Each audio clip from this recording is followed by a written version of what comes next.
We need to talk about the seventh game of the World Series, the moment Bichette launched that three-run bomb off Shohei Ohtani, a swing that didn't just win a title for his team, but embedded a piece of psychological shrapnel deep within the Dodgers organization, a pain they have spent the entire offseason trying to excise, not through therapy, but through sheer economic force. Because the biggest, most shocking news of this winter meeting cycle is that the very man who broke the Dodgers' collective heart is now the one they are prepared to spend whatever it takes to bring home. Welcome back to 615 All Dia Baseball, where the heat and the hot stove league is reaching maximum velocity. Because when the Dodgers fail, they don't look inward. They simply purchase the source of their failure, converting trauma into talent. And today we unpack the near-certain acquisition of Bichette, a move that fundamentally changes not only the Dodgers lineup, but the balance of power in the American League by crippling a key rival. This isn't just rumor. Multiple major outlets are confirming that negotiations between the Dodgers and Bichet's camp are accelerating rapidly, driven by the Dodgers' desperate need to solve the long-standing, nagging problem at the center of their infield, a problem made worse, ironically, by the heroic but ultimately unsustainable deployment of Mookie Betts at shortstop. The case for Bichette is ironclad, rooted in the cold efficiency that characterizes Andrew Friedman's tenure. We are talking about a player who, last season, hit an elite .301, a performance second only to the towering Aaron Judge in his league. But the raw numbers don't capture his essence.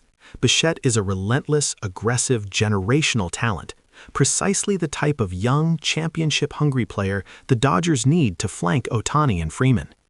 Kenji-san, the tactical expert who accurately predicted the Betts move 2 years ago, tells us, Bichette is the antidote to the October jitters. That .301 average isn't just volume. His OPS jumps 80 points in high-leverage situations. He is the definition of a gamer. The current narrative suggests a transitional move for Bichette to second base, a spot the Dodgers failed to solidify last year, paving the way for a revolutionary defensive alignment. Imagine the possibilities that sources like Bleacher Report are sketching out. Tommy Edman anchoring center field, Bichette at second base, and Betts permanently returning to his Gold Glove winning position in right field. This isn't just an upgrade, it's a restoration of peak performance across the board. But this transaction is not without deep internal conflict, which is why it hasn't been finalized yet. The central question is what happens to Betts, the perennial MVP candidate who has taken on the shortstop burden perhaps too willingly. While his bat remains elite, we saw the clear defensive regression last year. Oki of Bleacher Report Japan put it bluntly, stated one source close to the negotiations, the issue isn't Bichette's glove, it's Mookie's pride. We saw his defensive runs saved drop from a career average of +11 in the outfield to a deeply concerning -2 at short last year. The machine is showing wear, and bringing in an FA shortstop of Bichette's caliber is the organization publicly admitting it cannot rely on Betts at that premium position long-term. This is the emotional core of the move, admitting failure in a noble experiment to achieve a higher, more dominant success. Now, I know what many of you are thinking, and this is the counter-argument we must address head-on.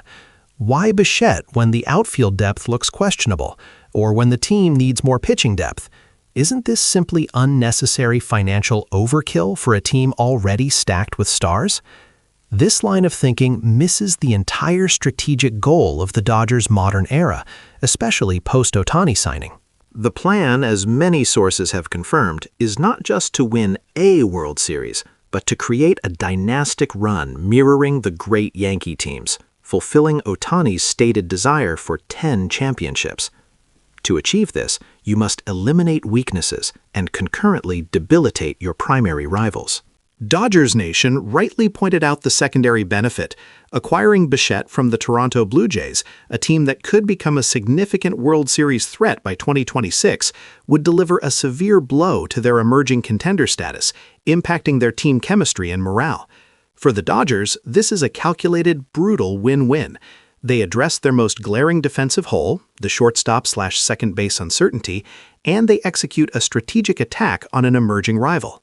It's a ruthless, comprehensive move. Let's look at the ultimate lineup. the configuration that constitutes the true climax of this entire saga, the move that resolves the Betts dilemma and completes the defensive masterstroke. Forget Edman at second. Let's talk about the future, about the young talent that demands playing time. The true twist, and the most compelling option that addresses all defensive shortcomings while maximizing offensive output, is to deploy the young star Andy Pages in center field, utilizing his speed and powerful arm, move the disciplined Tommy Edman to second base, and place Bo Bichette squarely at shortstop. This allows Betts, who is approaching his mid-30s, to transition back to the lower-stress yet highly impactful right field position, preserving his body for the grind of the postseason. Bichette, with his career .985 fielding percentage at short, is demonstrably superior to Betts' temporary defensive metrics there. By year one, the infield defense jumps from a liability to a major asset. This isn't overkill, it's a preemptive move to sustain dominance for the next decade, making Bichette not just a free agent signing, but the logical successor to the high-leverage positions Betts is aging out of. It's a move that says, we are not just trying to win the next game, we are guaranteeing the next 10 seasons. It confirms that the pain of that World Series defeat, the sting of Bichet's 3-run homer against Ohtani, has finally been channeled into victory, ensuring that the Dodgers buy the solution to every problem, even if that problem was manufactured by the player himself. Bichette is more than a shortstop. He is the final puzzle piece required for the Dodgers machine to achieve peak form, solidifying their status as the inevitable dynasty. What do you think about the defensive reshuffle? Should the Dodgers prioritize Bichette at shortstop or second base? And does this signing automatically guarantee the World Series? Let us know your predictions in the comments below. Smash that like button and be sure to share and subscribe to 615 Al Dia Baseball for the deepest analysis in the game.